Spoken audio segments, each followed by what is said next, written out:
isometric line is that part where nothing's happening in the heart. Nothing's contracting. Atriums contract, that's your P wave. Ventricles contract, that's your QRS wave. Last one, guys, is that T wave, that repolarization. So, when you're looking to interpret a rhythm, when you see a rhythm, just straight off the bat, and I'm sure you guys have probably seen one in the clinical setting, I want you guys to use these 5 tips to basically as a criteria before you even start thinking of, oh, that's atrial fibrillation, or oh, that's atrial flutter, or oh man, that's VTAC, we better go save that guy's life, or oh, that looks like a bundle branch block. Guys, don't jump into it. Use your system first, and then use the method of what is it called? The method of I can't think right now. the method of basically blocking out of exclusion. There you go. Use this 5 system that I'm talking to you guys about, and then use the method of exclusion by excluding the wrong answers first. So let's go into it, guys. So your first one in our 5 system step here is, are there any P waves? Can you identify a P wave? If so, yes. You're moving on to step number 2. Step number 2, are there any QRS in the EKG? Is there a QRS? Are the ventricles depolarizing? Now, usually 9 times out of 10, if the P waves are depolarizing, where's that blood going to? The ventricles, right? Atrium's depolarizing, sending that blood down into the ventricles. Ventricles swell. What happens after they swell? They contract. So you'll probably see a QRS wave. I just put 2QR. Sorry. I put QRR. No, it's QRS. Third thing, guys, which we haven't gone over in this lecture or any of the other lectures, but the third thing, guys, is measuring your PR intervals. Now you're like, oh my gosh, what's a PR interval? And you're pulling your hair out and you're saying, oh my goodness, public relations interval. No. Just relax, okay? It's not that complicated. Your PR interval is basically that line that separates your beginning of the P wave to basically that beginning of the QRS wave, okay? So this line right here to the beginning of that QRS wave. And that should basically, that shows how much time between the contraction of that atrium to the contraction of the QRS. What we really want to understand here, just like we talked about with our SA node and our AV node, what we really want to understand is that, is there a block between conduction systems?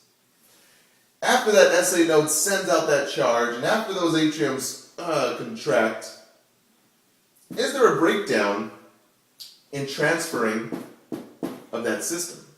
And that's really what our PR interval shows us. Because if you have a P wave way over here and a QRS wave way over here, it's not supposed to be like that.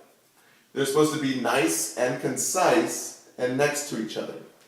Now the PR interval is usually supposed to be anything less than 4 to 5 boxes, okay?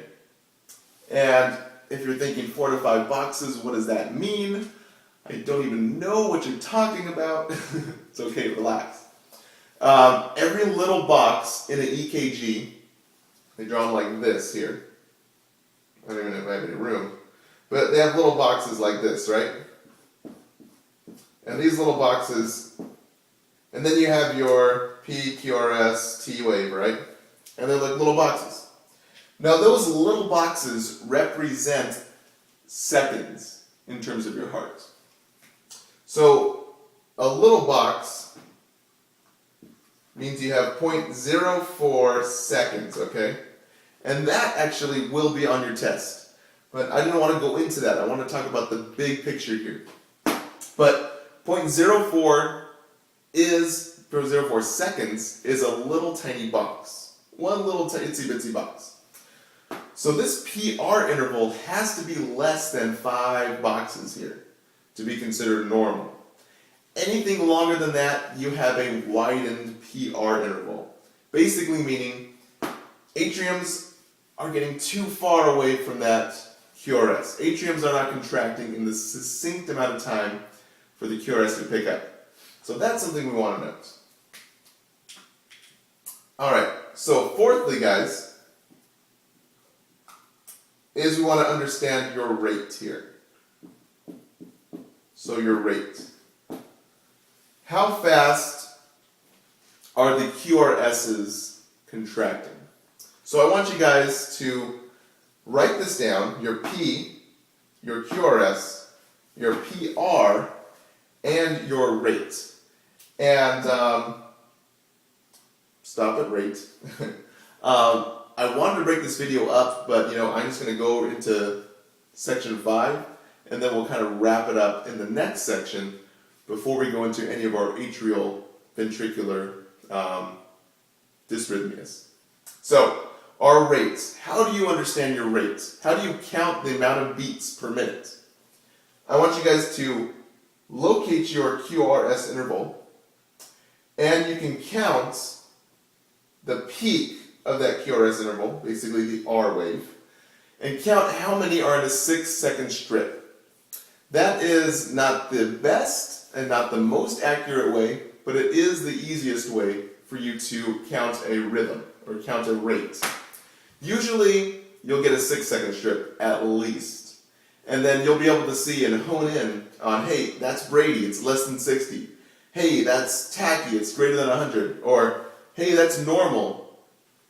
But, you'll have 2 beats at one time, a long pause, 2 beats again, a long pause, 2 beats again. It's, here's the rate, but it's not rhythmic.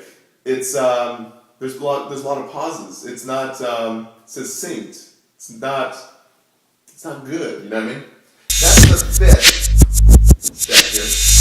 Basically, your rhythm. And hopefully you can see that on your computer screen. Let me check it in here. Yeah, you got it. Okay. So the last part, guys, is your rhythm. So you have your rate,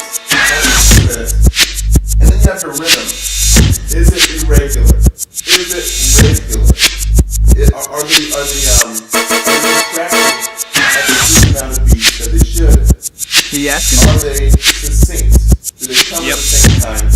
Or is there irregularity? 2 happen at the same time, and slow down, and then 3 happen all at one time, and then slow down?